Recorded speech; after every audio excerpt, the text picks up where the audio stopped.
Hey, hi, hello, and welcome to my beauty industry enthusiasts, content creators, and brand visionaries. Get ready to step into a world where beauty meets business, where the creator economy blends seamlessly with strategy. I'm Sonia Elise, and this is Lip Service, the podcast. We're about to redefine the way that you think about the beauty industry.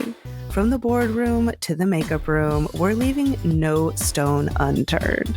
Lip Service is your backstage pass to the beauty industry's best kept secrets. Now take out your notebook, fill up your emotional support water bottle, and swipe on your favorite lip gloss. Let's get into the episode.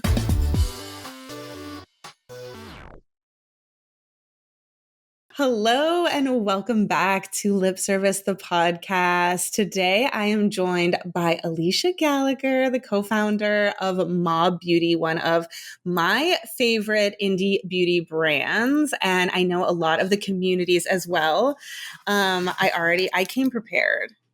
I did not mess around. Whoa, you came prepared. You did not mess around. All right. No. Go, lady, These are my go.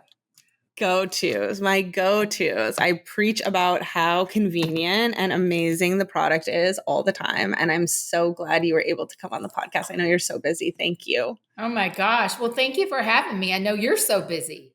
Women in beauty. What woman in beauty do you know that's not so busy? That's so true. Because if you know you gotta hustle. I want to meet them because I want to understand what I know. Likely it's some form of boundaries that I'm not yet enforcing, but should be. I don't even know what that word means. I don't know what that word means. Well, before we dive in, I would love to know what's on your face today. Ooh. Okay. Well, today I'm wearing our new lip liner, M147, which is like, this is M159. M159, which is like a grayy kind of color. And I'll just show you because I love it. Art pencil is waterproof, and this color is like so gorgeous. And then our M138 black lip balm, the one, the only, that so caused cool. such a stir. And then, of course, I have on our blurring ceramide cream foundation, which is just beautiful. Our blurring loose setting powder. And then I have on some, actually I'm wearing powder eyeshadow today, which I normally wear cream clay eyeshadow, but I've kind of been feeling this burgundy moment. So this is M65, kind of a cranberry eyeshadow. Of course, some cream clay blush, just a mob. It's the face of Mob. Of course, you have to rep. Okay, I'm also wearing a cream clay eyeshadow. Nobody asked me, but I'm going to tell you. I normally don't say what I'm wearing in these, but I have to tell you because it is your brand. M83. Oh yeah, the lavender. The lavender. It's lavender. It's like a little signature of mine now. I've been wearing it so much. Ooh. Thank you. All right. So if you had to head to your version of the afterworld tomorrow, unfortunately, what one product are you taking with you? OMG. What one product am I taking with me? Probably this is such a hard question. Oh my gosh. I know. Probably a cream clay blush. Because I can get some color. I can also put it on my eyes. I can just like make myself look alive because I will assume I will be not alive anymore. Yeah. I don't know. Yes. I would assume the same. Yes. I love that answer. Yeah. And it lasts a long time and it's great. And I can use it on my lips and I can use it on my eyes and I just sort of use it everywhere. Yeah. I think my answer would also be like a multi-use product or mascara. I'm like a loyalist mascara. I just like have to have it on. I mean, I love mascara, but I think I like being a very fair girl and being someone who like can just wash out so easily. I'm like, give me some color that I can just, color myself up everywhere. Yes. I get that. Okay. And the very last question is, you are in a very creative field, as we know. How do you find like inspiration? How do you keep yourself like moving forward? Like where do you turn to for more inspo?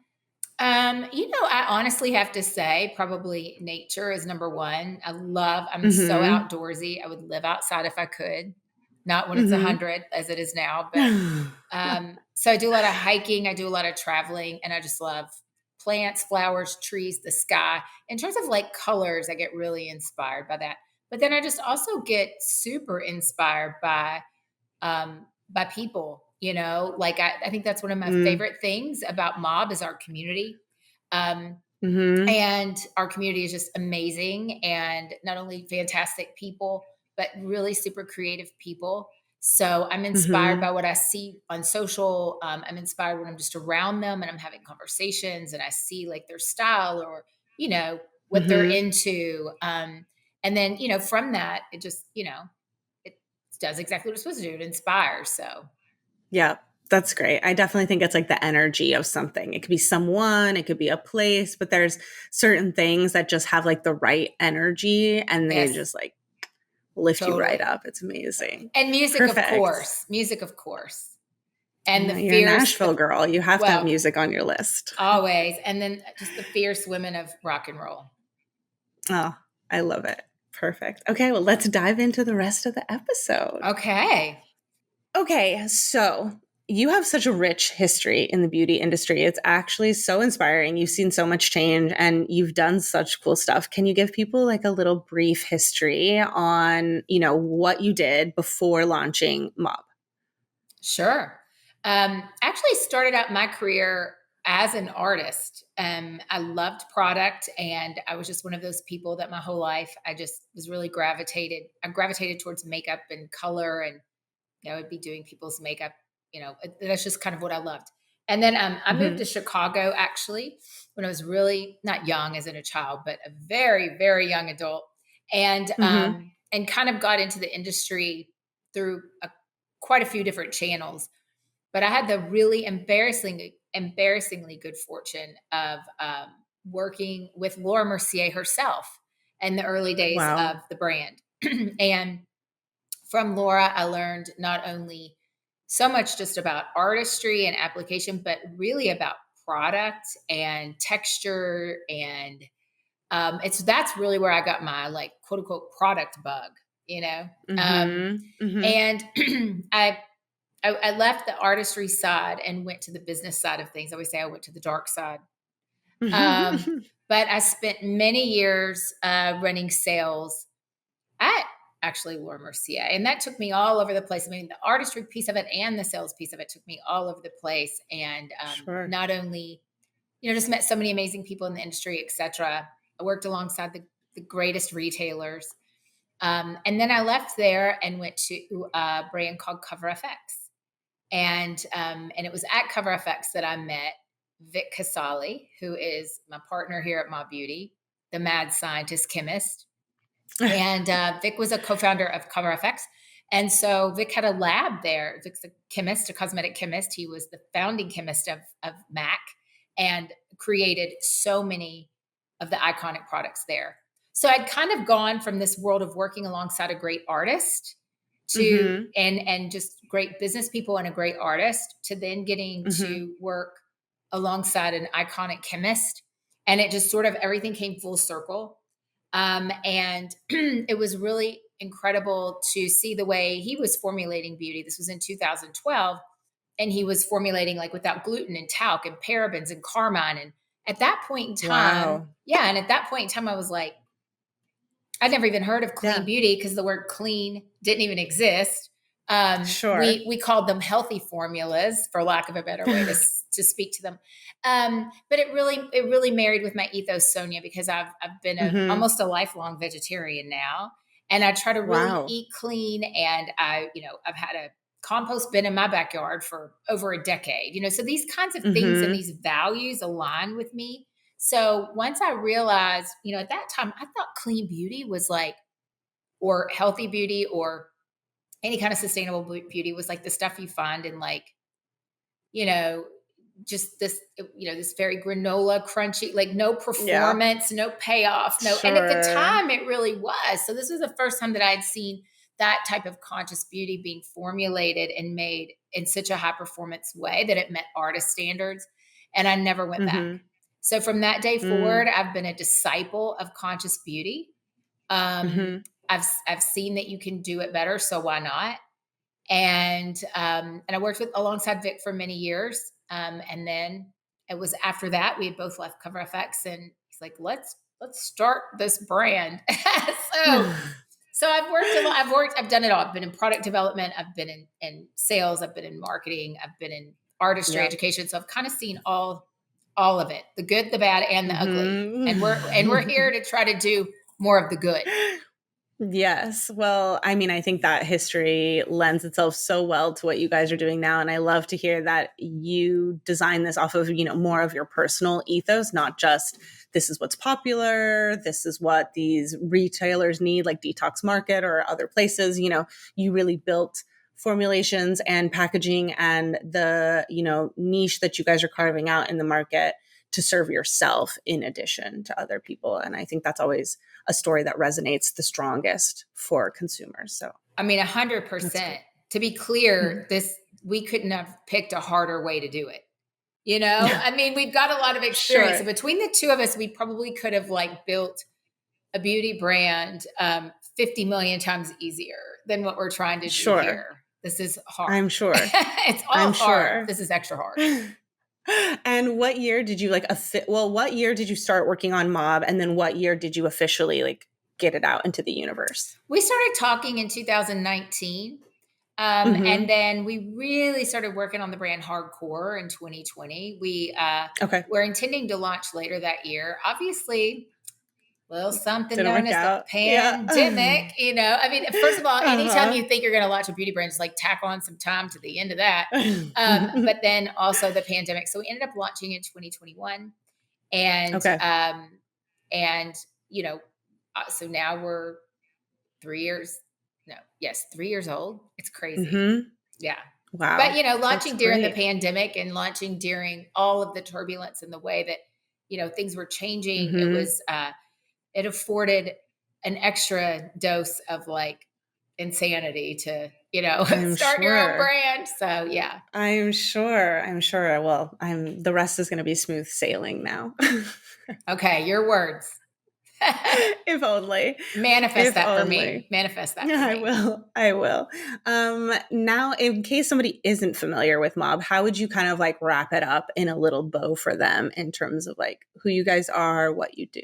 Mm-hmm.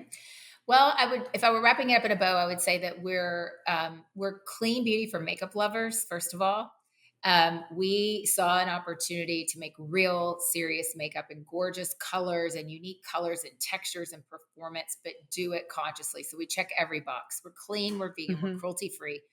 We're sustainably sourced, but we go way above and beyond because we also, our formulas are so conscious. We don't use plastics or microplastics, even in clean beauty. That's rare. So we are cleaner than clean, if you want to say that. I know clean doesn't really have a standard, so to speak, but we are so conscious in our formulations. But then we spend just as much time on our sustainable packaging efforts as we do on our formulas. So all of our packaging is refillable. Most of our packaging is biodegradable. Our palettes, which are not biodegradable, are endlessly refillable and made with post-consumer recycled plastic. So every step of the way, we're looking for how to create packaging through materials and refillability and compostability to be better for the planet. And, we also make our own formulas, which is something that's very unique and very rare in the industry. We don't buy from third-party manufacturers. We literally have our own labs. We do all of our own R&D. We create our formulas, and we even scale up and batch the majority of our product. And what we don't scale up and batch, we, send our formulas out for bigger production. But we do it all in-house. So we're the real deal. We're the real deal. That is the real deal. That is the real deal for sure. It's as real as it gets in the beauty industry. It's definitely not somebody who just showed up and was like, I want this lip gloss. And then goes and looks at 1,000 lip gloss and said, remake me this lip gloss, but shinier. Right. This is a lot more work than that for sure. It's a lot more. And we bring our community with us, which is also something that we're able to do because we have our own labs and we love it. We really feel like we're here to we're a mission-based brand. The world doesn't need more makeup necessarily. I think it needs better makeup that's better for people, planet, and animals. And that's what we're here to do. But also, we can just do it behind the scenes or we can do it and open the doors and with 100% transparency and let people in Mm-hmm. with us, which we do on our social, and invite the Yep. community in so they can experience it. Mm-hmm. And we feel like that's really where change starts to happen, Agreed. is when people Yeah. can see behind the curtain and really get Mm-hmm. to see how, what goes into their beauty and how it's made Yeah. and what the reality is of waste in our industry and all of those things. Yeah. And talk to me a little bit about that, like, I guess transparent design when it comes to you guys showing up online. Like I've seen you guys on lives, I've seen you, like you guys are constantly doing content. Did that come naturally to you and Vic? Was it something that you really had to push yourselves on? Like, how did you get to the content strategy that you're at now? Well, it's been an evolution because again, when we started the brand, we were still quarantined. Yeah. So, so, Hmm. we weren't able to get out with our community for over a year and when you're only Hmm. 3 years old, how I think about it. So, Yeah. but we all, if you know Vic and I, which you do, Hmm. we're just like the most like disarming people. We're not, how do I say this? Like it's sort of our value system, just being very open, transparent. Um, we're not here. The way we approach everything at this brand is a little bit different. Like we're not here to have a lot of like secrets or, it's just a little bit of like, participatory, bringing people along with us. Mm. So in terms of our content strategy now, I think that you know, it continues to evolve. We really kind of ask the community, like, what do you guys want to see? Do you want to Hmm. see more in the lab or formula education or packaging education? Or do you want to, and so that's something that we can really do that's different, Vic and I, and, with our labs and et cetera. So we really lean into that because it seems like something that the community embraces. And I think that they Hmm. appreciate the transparency, right? And just like Yeah. that honest approach to how we're doing things. And so I think that, really we just try to serve the community, and Hmm. give the people what they're interested in seeing Yeah. and wanting. And can you talk a little bit like how you've been able to do that from the start? I think so many brands, especially brands that I've worked with, of course, everyone talks about like, oh, well, we want our community to weigh in. We are concerned about the community. How do we have more community engagement? But clearly, you guys are doing it differently. How have you considered community from the very beginning? Like, how have you gotten people so latched on and interested? Well, it's non-performative, Sonia. It's just really how we Sure. do things. Like, Hmm. I think we have an extraordinary collaborative culture here at Mob. Like Belle, our social media Yeah. and marketing manager, and Hmm. Belle and I and Vic and our community. It's not like this situation of like do this or do that. It's everybody brings their ideas and everybody's ideas are heard, and I think our community feels like they're in house with us. Like coming from Mm-hmm. a background of artistry, Vic coming from Mac, and Hmm. I call these people the Mac Army. I was like, these people are loyalists, diehard. So we have Sure. such rich backgrounds of people that as we were building the brand and as we're trying products and testing products, it's like I know product. I've worked in product development in one form or another for over a decade. Vic's always Yeah. been in product development. But I always say to Vic, like, I know my standards are super high and your standards are super high, but let's put this on the road. So, for example, our Blurring Ceramide Cream Foundation, we worked on it. We started working on it when we launched the brand. We were already working on it. Hmm. And we didn't launch with it, but we were sending it out to pro artists, like working Mm. artists, people who were on set, people who were Hmm. at, in studio every day and getting their feedback. And it Yeah. wasn't because of a marketing play. It was because we wanted to Yeah. know what the people thought. You know what I mean? And so Hmm. whether it's via text, voice messaging, emailing, in person, we have brought the community with us every step of the way in our development process. And once we were able to open up the labs and actually have them in the lab, that's like as high as you can get. And we've done that. So it's also been, I think, just not just getting community feedback on our product, but also on our packaging. So when we were working on our biodegradable packaging suite, we launched different versions of it, not commercially, but just to beta test. And we had hundreds and hundreds of our community members testing and trying and giving us feedback. So that's really part of our process and our R&D. And through those, through all of that, we've just developed and fostered just a group of people who literally are like family to us. I mean, they feel like they're just part of our team. It's amazing. It doesn't feel like in-house, out-of-house. It just feels like we're all in this together. Yeah. I feel like the piece that you didn't touch on here that I always like think about as a marketer is that in doing everything that you're talking about, most people don't want to do it. That it's not that they don't want the transparency, that they don't want to involve the community. It's the amount of work that it actually takes to send out all the products, to have open communication.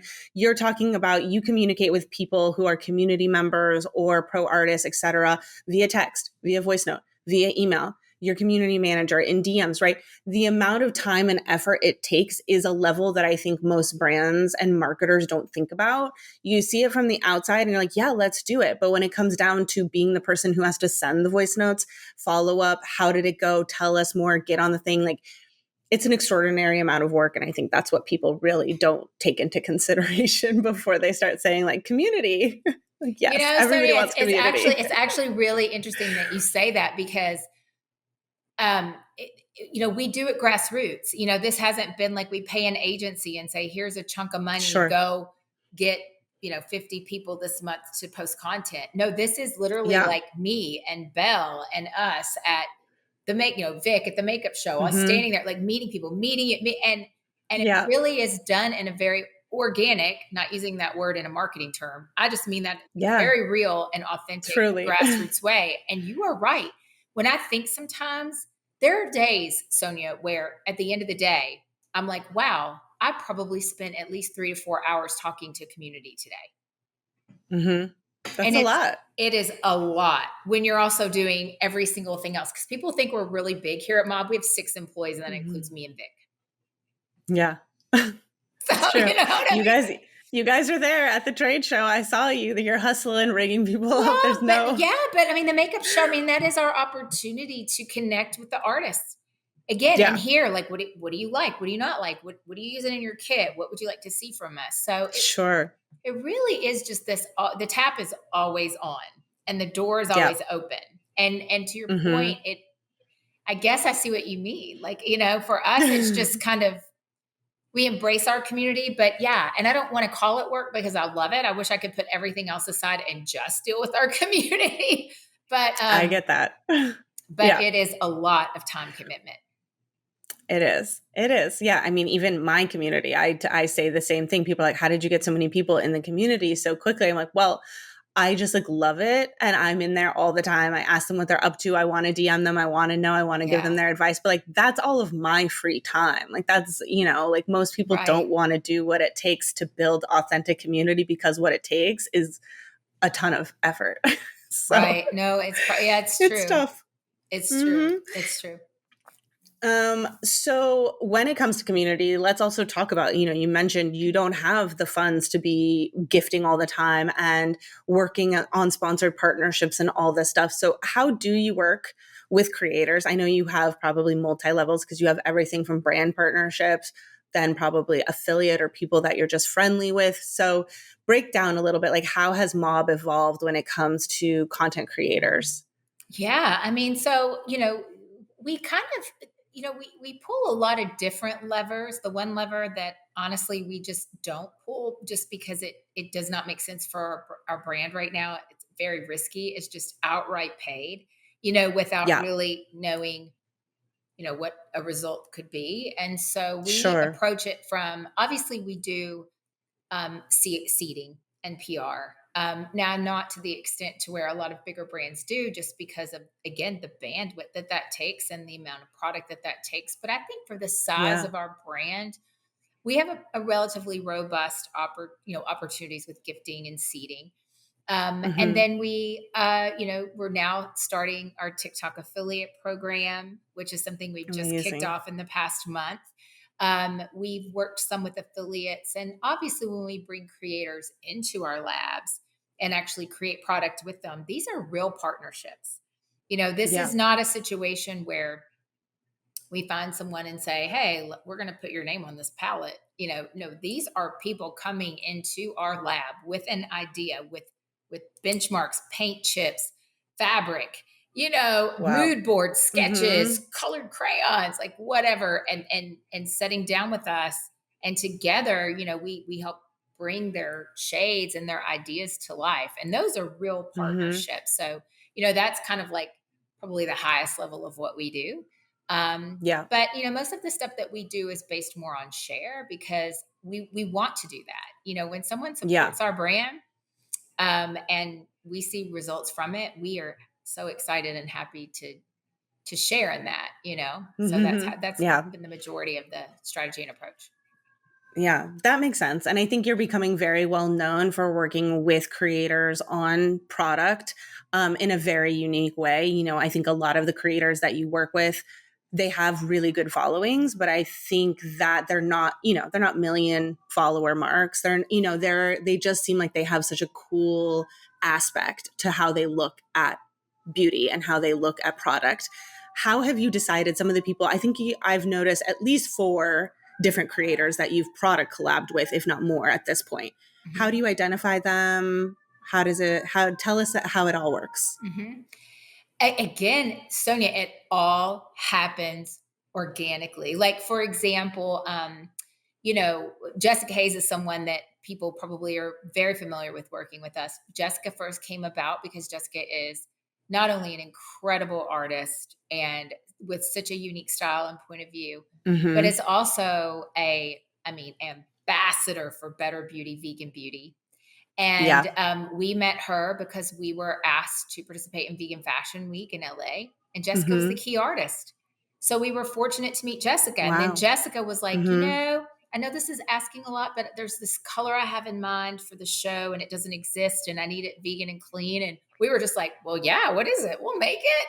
And then, Mm-hmm. one thing leads to another. And we just became, such admirers of Jessica, her work, her art, her commitment to her cause. And one thing Yeah. leads to another. Michelle Spieler is another one who, is a mature makeup masterclass, and she's been Yep. in our community forever. Michelle used to be a part of Mac way back in the day and was one of the first people ever in our community, even before we launched the brand.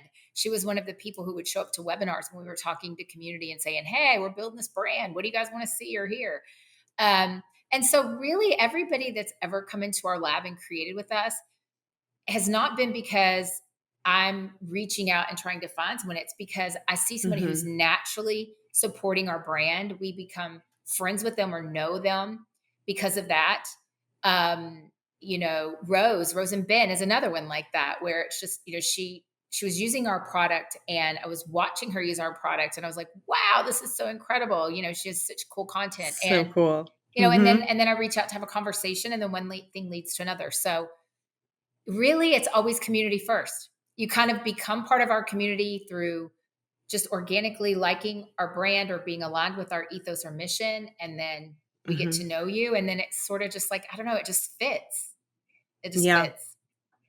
Yep. I mean, it truly is organic connection. Like everything that you just described there starts from a place that is very organic, very authentic, and starts with like a lead for the love of the brand. I love that you never just like have reached out to someone that you just liked or that you thought would push a good amount of product and, let's collab. It's all people who have known the brand, touched the brand, been a part of it in some way. And 100%. then this came after. Yeah.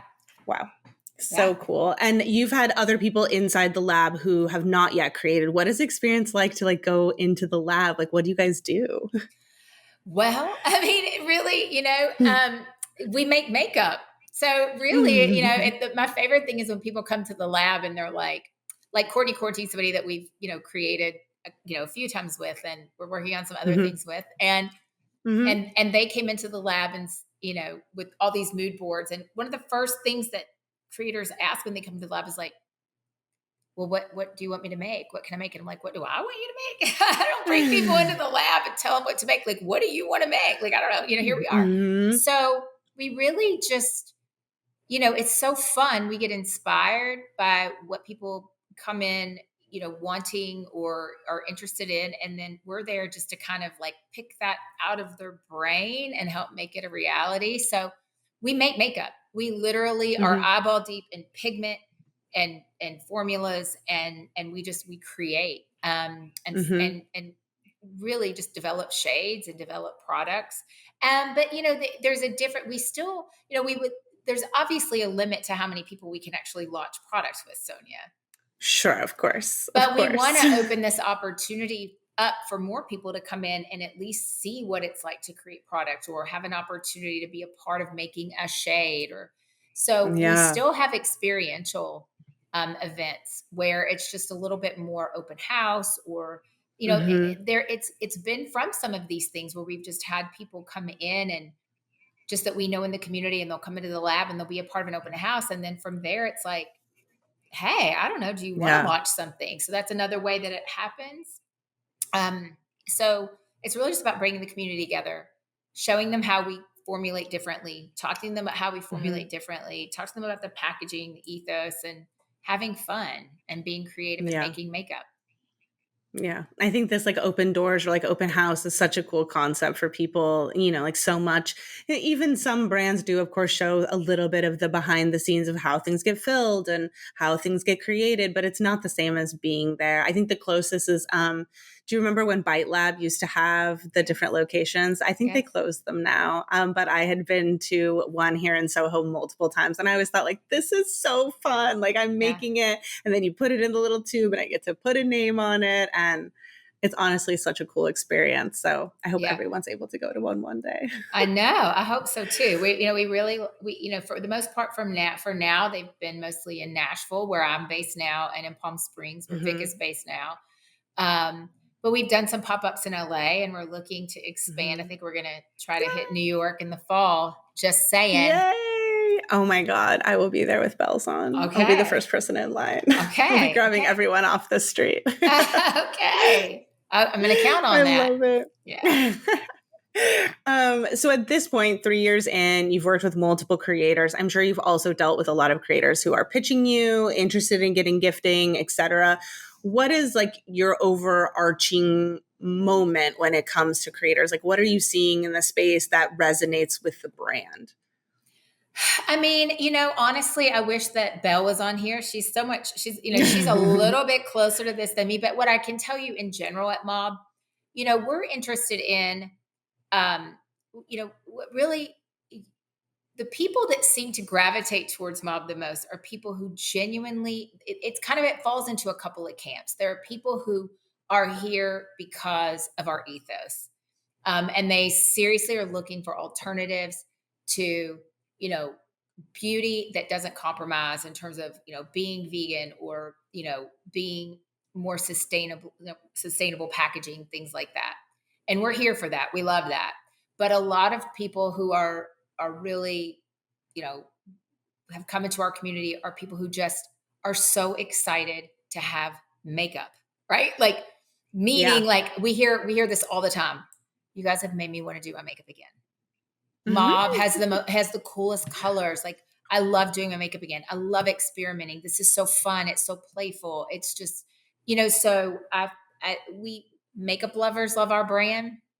And I think that makeup lovers who are like, wow, I can get really good makeup and really great colors in, in more conscious beauty. So those are the people that's like sort of the intersection that I think really is our sweet spot. But we have people from everywhere, just people who, whether they're excited about makeup or, like I said, excited about our values. Yeah, that makes complete sense. It's not really about like follower counts. It's definitely more of a type of personality or a type of person. Like there's a difference between people who like makeup and like people who love makeup. And I think people who love makeup understand formulations. They understand, artistry, even if they're not a certified artist. So I can see how that would be a lane that you guys are really focused on, which makes complete sense. Yeah. I would love to know more about like how you guys thought about the modular packaging. I'm sure that this exists, especially for makeup artists. But on the consumer side of things, like I just thought that this was so genius. And there was like a while where like this was like the only thing I carried like every single day. Like it has literally everything. What made you think like this is what the consumer is going to want? Like we're so used to singular packaging or like, okay, 100 eyeshadows on a thing. How did you guys come up with this? Well, it kind of came again. It really was first based not so much on looking at a true white space from a consumer perspective, but from a, say, sustainability perspective. Obviously, we knew that, and look at, you want to talk about somebody that loves their palettes. It's a situation. Okay. Like, what is all of that? And the colors. There's one we did with Courtney. But I have an entire palette that I carry with me everywhere. That's nothing but my cake liner collection. Can you tell that I love? Wow. It's a real situation. But number one, here was the problem. Pre-made palettes that have perceived value, because it's like, oh, I can get, 20 eyeshadows for $45 or 12 eyeshadows for $60. And it's like, that's not a value for you. And it's not a value for the planet. Because if you, a while ago, I asked you to name me one woman in beauty who has any free time, and you could not name one. Now I want you to name one person who's ever used all of the colors in a pre-made palette. Never. Ever. I never buy palettes. I never buy palettes. I used to, and I'm not judging. I have bought the palettes, you know what I mean? And I still sometimes will go to Sephora, Ulta, and be like, oh my God, look at this shade, this one shade, these two shades. But then I'm like, come on, you're not going to buy this whole palette for those two shades.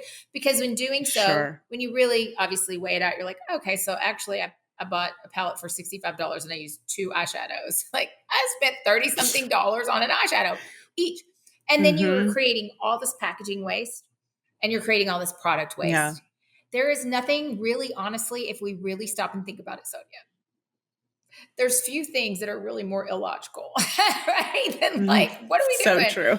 So it's really about being, conscious consumption of saying, let's create a palette where someone can pick out everything that is in it.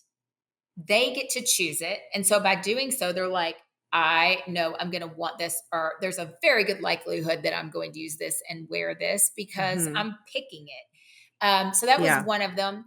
And making something that was endlessly refillable, because all of our palettes are endlessly refillable. So, after you use something, everything can, pop out, and you can refill it.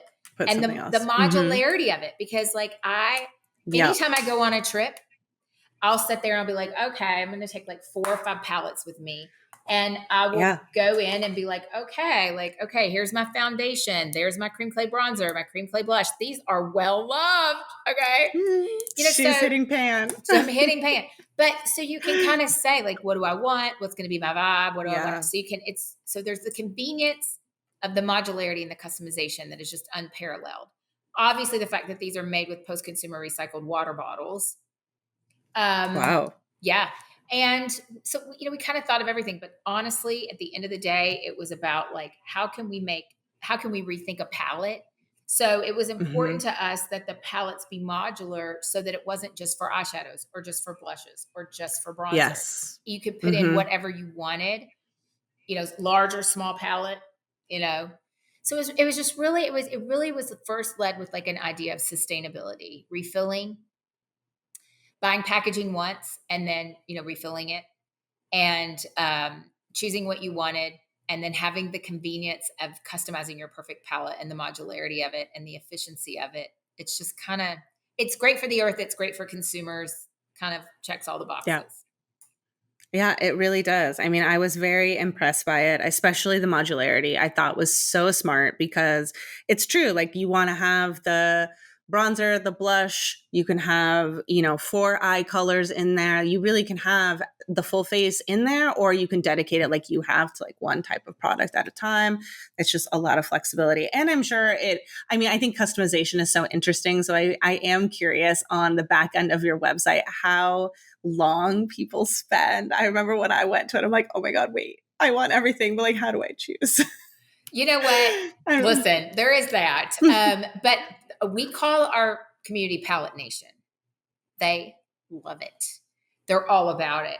And so, there's obviously, again, I think even for myself as somebody who's an artist and in product or whatever, I go on there and I'd be like, oh, but it would probably be more about like, how do I narrow it down more than what do I choose? Because there's so many things, but yeah, people love shopping for palettes on our site. And that's just one piece of our business. Obviously you can buy everything individually, and we made sure that our individuals were in, also a packaging that was as mindful of the environment. So, palettes are a piece of our business. And we find that a lot of people work their way into palettes. They come and they'll buy a foundation, they'll buy a blush, they'll buy a bronzer, and then they'll be like, oh, wait. And then they'll go and buy an empty palette and start building it that way. So not everyone comes in all at once with a palette, but just having the ability to take your individuals, again, the modularity of it. And are you guys in brick and mortar yet or not yet? We are. We're in all Credo doors. Oh, amazing. And we're in Detox Market. And then we have, in LA, we're in Namies, we have our pro accounts. So a little, so definitely some brick and mortar, but still predominantly on our own site, and also on beautylish.com. So, we do have a lot of interest in community internationally. And so Beautylish allows us to, fulfill that demand.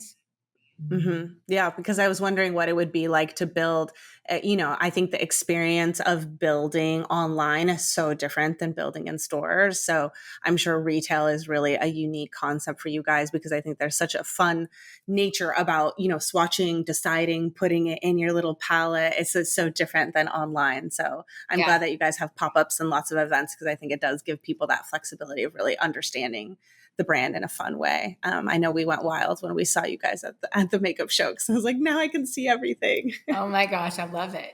I love it. I know. Yeah, we really do love to be able to. That's why we do things like that, so we can bring the product out there to life. And obviously now TikTok Shop too. We're on TikTok Shop. Yeah. I know. I'm so excited to play with it on TikTok Shop, because I know I've converted some of my friends to it, especially the eyeshadows. The cream clay is genius. Thank Everyone you. loves it. Thank you. Of course. Thank you. So as someone who's been in the beauty industry, seen so much from so many different angles, what are you looking forward to? We're rounding the corner on the end of 2024. I'm sure you're doing all of your product development for 2025. What are you seeing? Like, you don't have to tell me the future for Mob Beauty, but just like generally overarching in the beauty industry, what are some of your predictions? Where do you think that we're headed?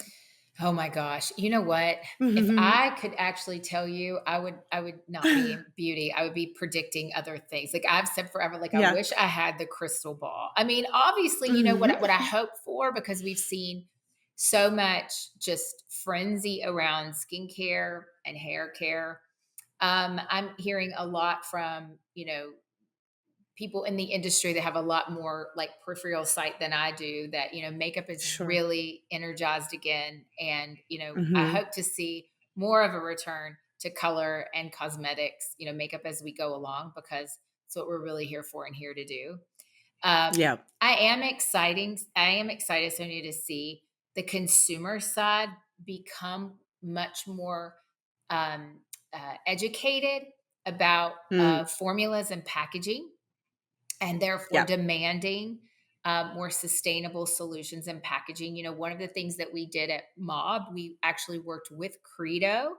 And in 2022, we launched the Pack Collective, which is a nonprofit,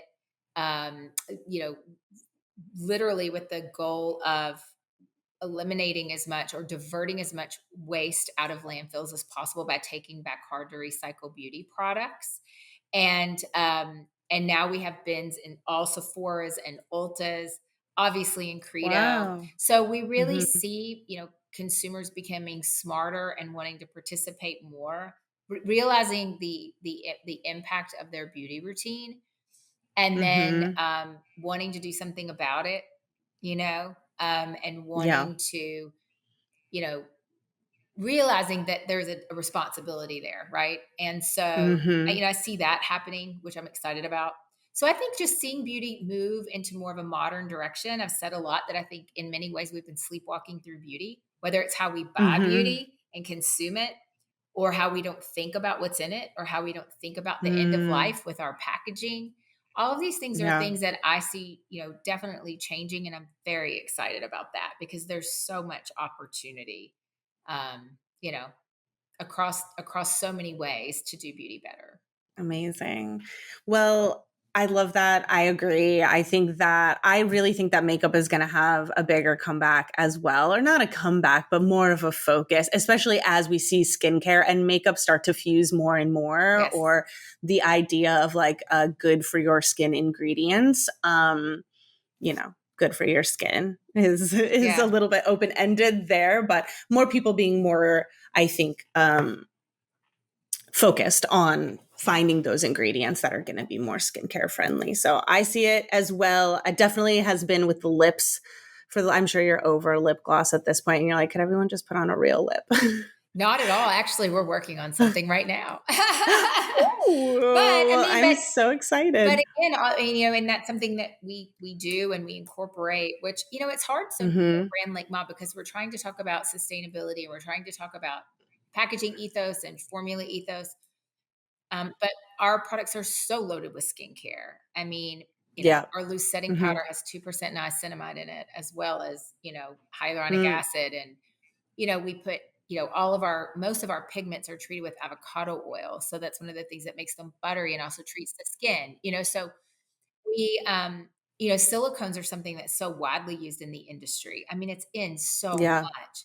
And silicones are inexpensive fillers that give, an emollient or a slip. And instead, we use natural plant waxes and things that are more expensive, but things that are actually good for you as well. So, that's Mm, something that we're very focused on too. It's just not mm-hmm. the thing that we hang our hat on. Sure. Mm-hmm. But it is something that we're excited about. And I do think it's going to, these things are becoming table stakes. I mean, it's kind of becoming a Yeah. spot to where if you're not consciously formulated, like it's kind of like all brands should be vegan and quote unquote Yeah. clean and, be conscious of the Sure. ingredients in the product. You know, Yeah. We're getting closer, I think. I hope we're getting closer to yeah.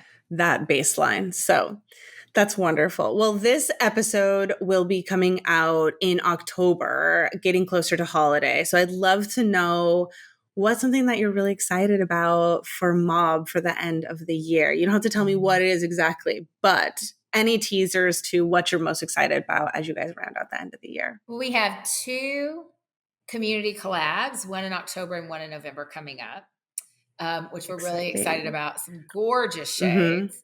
Ooh. And then because we do things so fast and furiously at Mob, as I sit here and speak to you in Mm-hmm.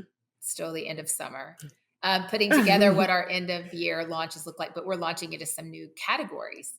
So Ooh. categories that we That's haven't been in yet. exciting. So we're really excited about that. Yeah. That is exciting. Well, congratulations on all of your success to date. I mean, 3 years doing your own thing is no joke. I know how hard it can be. So, major congratulations to you. And thank you so much for showing up on the podcast and sharing more of your story. I know you guys are a community favorite. I just saw in our win section the other day, someone commented, Mob Beauty gifted me. That was their win for the week. So, it Ah, was really sweet. Yeah, I oh, know. that's So cute. awesome. That's awesome. Well, thank you so much. It's such a pleasure to be here, and I'm Absolutely. such a fan of yours. You've just got so much, Thank you. just excitement for the industry and Mm, knowledge. And I thanks. always love to talk to you. I always learn so much, and it's just lovely to Oh, have you in our community and to be a part of well, this. So Wonderful. Well, thanks again for your time. And we will, of course, link all the places where you can find Mob Beauty, including newly on TikTok Shop. So if you have TikTok Shop, make sure that you are connecting with them there, because you can now link all of your Mob Beauty there for an even better connection as part of their community. So thank you so much. And we will talk to you guys soon. Thank you.